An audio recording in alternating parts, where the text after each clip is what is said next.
أعوذ بالله من الشيطان الرجيم.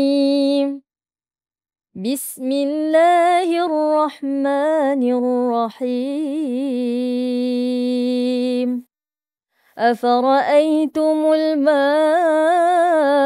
الذي تشربون أأنتم أنزلتموه من المزن أم نحن المنزلون لو نشاء جعلناه أجاجا فلولا تشكرون أفرأيتم النار التي تورون أأنتم أنشأتم شجرتها أم نحن المنشئون نحن جعلناها تذكرة ومتاعا للمقوين فسبح باسم ربك العظيم. Sadaqallahul Azim. Assalamualaikum warahmatullahi wabarakatuh. Tuan-tuan dan puan-puan, sidang penonton yang bersama 30 hari 30 ayat. Kita bersama dengan Dr. Fakhur Razi masih dalam surah Al-Waqiah. Dan ini adalah siri terakhir untuk surah Al-Waqiah. Tapi kita hampir hanya berakhir sampai ayat ke-74 daripada 96 ayat.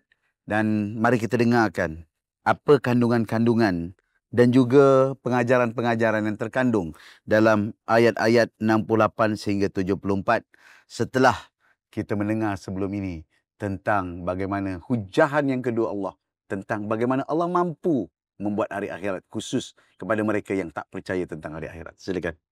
Okay, bismillah wassalatu wassalamu ala rasulillah amma ba'. Datuk Seri surah Waqiah ini kurang lebih dia bahagi dua lah. Jadi kita cover sampai ayat 74 lah. Nanti yang berbaki mungkin waktu akan datang lah insya-Allah. Jadi dalam yang berbaki sehingga ayat 74 ini Allah Ta'ala nyatakan lagi, maknanya suruh kita berfikir lagi. Allah Ta'ala suruh kita afara'aitumul ma'al ladzi tashrabun. Tidakkah kamu melihat air yang kamu minum? Antum anzaltumuhu minal muzni am nahnul munzilun. Adakah kamu yang menurunkan air tersebut dari awan ataupun kami yang menurunkan? Okey, kita flashback balik. Yang pertama tentang zuriat. Okey, maknanya kita hanya buat hubungan suami isteri, tapi selebihnya semua Allah yang buat. Okey, begitu. Yang kedua tentang tanaman. Kita hanya menanam benih, selebihnya Allah yang menumbuhkan. Jadi seperti mana mudahnya dua perkara ini, mudah Allah Ta'ala membuat hari pembalasan. Sekarang ni yang ketiga, air. Okey, maknanya Allah menurunkan hujan, bukan kita yang menjadikan air itu. Mudahnya Allah buat begitu, bermaksud mudah jugalah untuk Allah buat hari pembalasan. Dan Allah boleh saja nak jadikan air itu masin. Tapi Allah jadikan tak air hujan masin. Allah tak jadi air itu masin. Mana supaya kita bersyukur dengan nikmat Allah Subhanahu Wa Taala. Kemudian yang keempat, Allah Taala suruh kita pandang apa lagi? Api. Api pula. Afara'aitumun nara allati turun. Tidakkah kamu melihat apa yang kamu nyalakan? Dekat sini turun itu proses penyalaan api itu yang itulah yang gesek yang batu tu kan, ataupun kayu.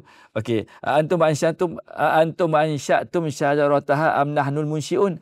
Adakah kamu yang menumbuhkan pokok kayunya atau kami yang menumbuhkan?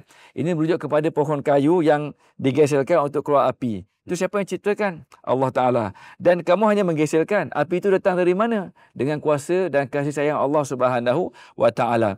Dan semuanya ini Allah Ta'ala jadikan untuk memberi peringatan kepada kita bahawa semua kehidupan ini adalah sementara dan Allah Ta'ala mudah untuk mencipta ataupun mengadakan hari kiamat itu sendiri. Begitu. Jadi, benda-benda Allah nyatakan ini tentang suriat, tanaman, air, kemudian api. Ini semua perkara perlu untuk kehidupan. Kan? Semua yang kita buat hanya suku pun tak sampai. Mungkin 10% yang awal saja yang kita buat. Selebihnya semua Allah berikan. Itu ada namanya ikhtiar. Ya, itu ikhtiar kita sedikit saja. Kemudian sebenarnya Allah berikan. Dan Allah berikan itu dengan apa? Dengan sifatnya kasih sayangnya. Dan Allah menyatakan 4 perkara ini untuk kita connect resurrection. Hubungkan dengan hari kiamat. Okey, hari kiamat pasti akan berlaku. 4 perkara yang Allah Ta'ala tunjukkan suruh kita fikir ini, Datuk Seri, semuanya tanda kasih Allah belaka. Kan zuriat kasih Allah, makanan, tanaman kasih Allah, air kasih Allah, api kita perlukan api, okay, itu kasih Allah. Maknanya apa? Kalau 4 perkara ini untuk kita fikir tentang mudahnya Allah buat hari akhirat, bermaksud hari akhirat itu jangan faham melainkan tetap juga dengan kasih Allah. Itu saya nak simpulkan. Hari akhirat adalah sebenarnya kasih Allah. Maksudnya apa? Maksudnya kita kata sebut macam ni. Mujur ada akhirat. Kalau kita dizalimi di dunia, Allah pasti akan menggantikan di akhirat. Mujur ada hari akhirat. Supaya kita tidak menzalimi orang lain. Supaya kita bahagia dari akhirat. Maknanya hari akhirat ini, closing yang saya cadangkan adalah tetap tanda kasih Allah. Dan Allah nyatakan segala macam siksaan di neraka itu bukan untuk Allah masukkan kita ke dalam neraka. Tapi untuk Allah memotivasikan kita betapa indahnya syurga apabila dia ada bandingan dengan kesengsaraan api neraka. Dan akhir sekali Allah nyatakan dalam first half surah ini, fasabbih bismi rabbikal azim, maka kekal kita dalam memuji Allah Subhanahu wa taala yang Maha Agung, kekal kita dalam bersyukur, menjadi hamba-Nya yang bersyukur, dan ini perlu kepada sebuah perjalanan kerohanian. Itulah yang saya ingin simpulkan dalam bicara kita tentang surah Al-Waqiah, insya-Allah. Alhamdulillah, tuan-tuan dan puan-puan, kita cuma mampu sampai ayat ke-74. Selebihnya kita akan sambung kalau tuan-tuan melihat dan dapat rujuk yang lain.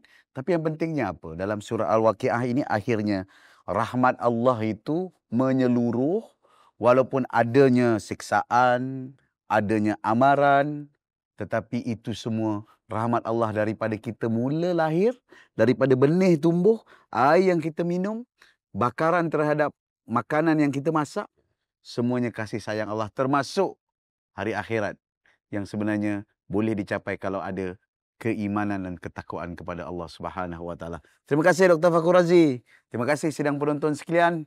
Kita teruskan esok dengan surah yang lain untuk 30 hari, 30 ayat di dalam bulan Ramadan Al-Mubarak yang penuh barakah. Jumpa lagi tahun ini, tahun depan insya-Allah. Jumpa lagi selepas ini dalam 30 hari, 30 ayat. Sekian, Assalamualaikum warahmatullahi wabarakatuh.